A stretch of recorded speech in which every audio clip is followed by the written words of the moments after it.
Next हमारा जो derivation है वो बहुत बहुत इम्पॉर्टेंट है, बहुत ज़्यादा। वो है धारिता पर परावैद्युत का प्रभाव, यानी कि effect of dielectrics on capacitance. की जो कैपेसिटेंस है उनमें यदि हम डाइलेक्ट्रिक रख देंगे तो हमारा उस कैपेसिटेंस पे क्या इफ़ेक्ट पड़ेगा। तो देखिए इसमें क्या करेंगे हम, इसमें जो है इसमें हम ये मान लो हमने 2 प्लेट ले ली, इन 2 प्लेट को बीच में एक स्लैब डाल दिया, यानी कि इसमें डाई इलेक्ट्रिक रख दिया। ये इसका क्या है, ये हमारा सरफेस चार्ज डेंसिटी है इसका, और ये इसका सरफेस चार्ज डेंसिटी। ये अभी पीछे हमने पढ़ा था, इसका सरफेस चार्ज डेंसिटी कितना हो जाएगा, माइनस सिग्मा पी जब पोलराइजेशन हो जाएगा, और प्लस सिग्मा पी। ये बीच में क्या है, ये हमारा डाइलेक्ट्रिक है। इस डाइलेक्ट्रिक को हम इसका कांस्टेंट मान लेंगे के, एक डाइलेक्ट्रिक कांस्टेंट लिख लेंगे, के लिख लेंगे, ठीक है। तो देखिए इसमें जो हमारी जो प्लेट का जो हमारा बेटे, इसमें जब हमारा इन प्लेट के बीच में ये डाइलेक्ट्रिक नहीं है, ठीक है, ये जब हमने डाइलेक्ट्रिक नहीं है, वैक्यूम है, तो उस वाली कंडीशन में जो हमारा इलेक्ट्रिक फील्ड होगा वो कितना होगा, E naught is equal to sigma upon epsilon naught. कौन सी कंडीशन में, वैक्यूम में, जब हमने जो प्लेट्स हैं उनके बीच में जब हमने डाई इलेक्ट्रिक नहीं रखा है तब की बात है ये, ठीक है। और इसका जो पोटेंशियल डिफरेंस होगा वो कितना हो जाएगा, हमारा potential difference V naught is equal to E naught D. ये हम कई बार पढ़ चुके हैं, राइट। अब अभी हमने कैपेसिटी डाइलेक्ट्रिक नहीं रखा है, तो जब डाइलेक्ट्रिक नहीं रखा है तो उस कंडीशन में हमने ई नॉट की वैल्यू निकालनी, यानी कि इलेक्ट्रिक फील्ड निकाल लिया, और कैपेसिटेंस कितना हो जाएगा, सी नॉट से इसको रिप्रेजेंट कर देंगे। तो Q C naught is equal to Q upon V naught. कब है ये, जब हमारा डाइलेक्ट्रिक बीच में नहीं है तब। तो यहाँ पर फिर से देखिए, ऊपर से हम लिख देंगे, यहाँ पे वैल्यू लिख देंगे, तो यहाँ पे हमारा epsilon not a upon D हो जाएगा, ठीक है। तो ये हमारी इक्वेशन आ गई, यहाँ पर क्या आ गई, epsilon not a upon D, हमारी ये इक्वेशन आ गई, ठीक है। अब देखिए इसका हम नेट सरफेस चार्ज डेंसिटी निकालेंगे। तो नेट सरफेस चार्ज डेंसिटी कितनी हो जाएगी, ई पी माइनस सिग्मा, देखिए ये सिग्मा माइनस कितना, सिग्मा पी, ठीक। तो यही हम यहाँ पे लिख देंगे इसका नेट सरफेस चार्ज डेंसिटी निकालने के लिए। तो E is equal to E minus E P upon epsilon naught, ये क्या है, नेट सरफेस चार्ज डेंसिटी है, ठीक। अब देखिए, अब V is equal to potential difference. देखिए ये जो डेरिवेशन है ये आपको स्टेप वाइज याद रखना है। अब हम इलेक्ट्रिक फील्ड निकाल लिया, ठीक। इलेक्ट्रिक फील्ड के बाद हम क्या करेंगे, V निकालेंगे, यानी कि पोटेंशियल डिफरेंस निकालेंगे। पोटेंशियल डिफरेंस का फॉर्मूला क्या आता है, ED होता है। E की जगह हम ऊपर से इसकी वैल्यू रख देंगे, वो कितनी आ जाएगी, sigma minus sigma P upon epsilon not into D, ठीक है।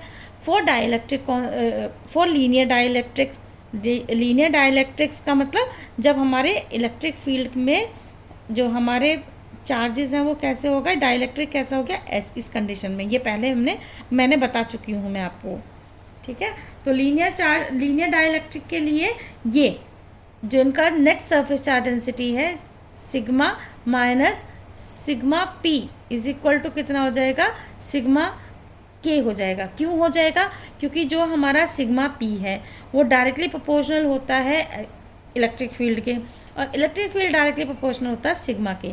बेटा ये रिलेशन आप रट लेना इसको कि ये होता है, और इसके में हम क्या लिख सकते हैं, इससे क्या हो जाएगा कि सिग्मा माइनस सिग्मा पी जो है डायरेक्टली प्रोपोर्शनल होता है हमारा एप्सिलॉन सिग्मा के।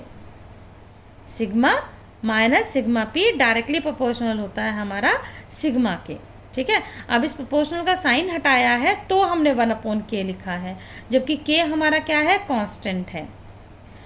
तो k हमारा कांस्टेंट हो गया, और हमारा जो k है वो 1 से, इसकी k की जो वैल्यू है वो 1 से बहुत बड़ी होती है, ठीक है। अब देखिए V इज इक्वल टू कितना आ जाएगा, यहाँ से इस सिग्मा की जो है हम वैल्यू रख देंगे, कहाँ से रखें, देखिए इस वाले इक्वेशन को देखिए 2.48 वाले को, तो ये हो जाएगी v इज इक्वल टू, यहाँ से जब हम वैल्यू रखेंगे तो ये sigma d upon epsilon not k हो जाएगी। इस पूरे की जो वैल्यू है सिग्मा माइनस सिग्मा p की वैल्यू सिग्मा अपॉन k है, वो हम यहाँ पे रख देंगे, ये इक्वेशन नंबर 2.48 में। तो देखिए इस सिग्मा माइनस सिग्मा p की जगह क्या आ गया, sigma upon epsilon not, d हमारा यहाँ पर है ही पहले, और ये आ गया k। ठीक, तो ये यहाँ से हमने वैल्यू पुट कर दी, तो इसको हम सिग्मा इज इक्वल टू कितना होता है, सिग्मा इज इक्वल टू हमारा q अपॉन ए होता है, तो सिग्मा की वैल्यू रख दी हमने q अपॉन ए, बाकी हमारा ऐसे का ऐसे ही रहा। ठीक है, अब कैपेसिटेंस, फिर से कैपेसिटेंस निकालेंगे। कब निकालेंगे, ये कैपेसिटेंस था ऊपर वाला जब इलेक्ट्रिक डाइलेक्ट्रिक हमने नहीं रखा था बीच में, प्लेट्स के बीच में, लेकिन यहाँ पर ये वाला सी निकालेंगे हम कब, जब हमने डाइलेक्ट्रिक उन दोनों प्लेट्स के बीच में रख दिया है तब। तो C is equal to Q upon A और इज इक्वल टू ये ऊपर वाले इक्वेशन से 2.50 से देख लेना आप। ठीक है, तो इसमें क्या वैल्यू आ जाएगी, एप्सिलॉन नॉट के ए अपॉन डी, ये हमारी वैल्यू आ जाएगी। यानी कि इन दोनों में यदि आप देखेंगे तो जब हमने डाइलेक्ट्रिक नहीं रखा था तब हमारा जो कैपेसिटेंस की वैल्यू आई थी वो आई थी sigma not a upon D, और जब हमने डाइलेक्ट्रिक रख दिया है तो ये कितनी आई है, सिग्मा नॉट के ए अपॉन डी, यानी कि के टाइम्स बढ़ जाता है जब हम दो प्लेट्स के बीच में कोई डाइलेक्ट्रिक रख देते हैं। ठीक है, और ये के एप्सिलॉन नॉट के जो है, ये एप्सिलॉन नॉट के जो है ये हमारा परमिटिविटी ऑफ द मीडियम कहलाता है, यानी कि मीडियम, इसे हम हिंदी में जो है माध्यम का परावैद्युतांक कहते हैं। ठीक है, ये जो परमिटिविटी ऑफ द मीडियम है उसको, और इसको डिनोट किससे करते हैं, एप्सिलॉन से। तो ये एप्सिलॉन बराबर कितना हो गया, एप्सिलॉन नॉट के। ठीक है, और जब के वैक्यूम में के इज इक्वल टू 1 होता है हमारा वैक्यूम में, और एप्सिलॉन कितना होता है, एप्सिलॉन नॉट। ठीक है, तो ये के की वैल्यू कितनी आ जाएगी हमारी, के की वैल्यू निकालेंगे यदि हम यहाँ से, तो इस K is equal to epsilon upon epsilon naught आ जाएगी ऊपर वाली इक्वेशन से, 2.52 इक्वेशन से। तो ये K is equal to epsilon upon epsilon naught आ गया, और इसको हम क्या कहते हैं, इसे ही हम डाइलेक्ट्रिक कांस्टेंट कहते हैं। ठीक है, अब देखिए, अब के की वैल्यू निकालने के लिए, के की वैल्यू निकालने, ये जो वैल्यू निकली है ये हमने डिवाइड कर दिया। इक्वेशन 2.51, इक्वेशन 2.51 जो दे रखी है ये वाली, c is equal to epsilon naught के ए अपॉन डी, उसको हम डिवाइड कर देंगे ऊपर वाली इक्वेशन से 2.46 से, जो हमें दे रखी है epsilon not a upon D.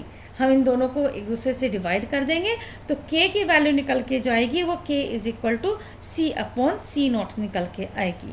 ठीक है, तो ये बहुत इंपॉर्टेंट रिलेशन है, आप इसे याद रखेंगे और अच्छी तरीके से इस डेरिवेशन को करेंगे।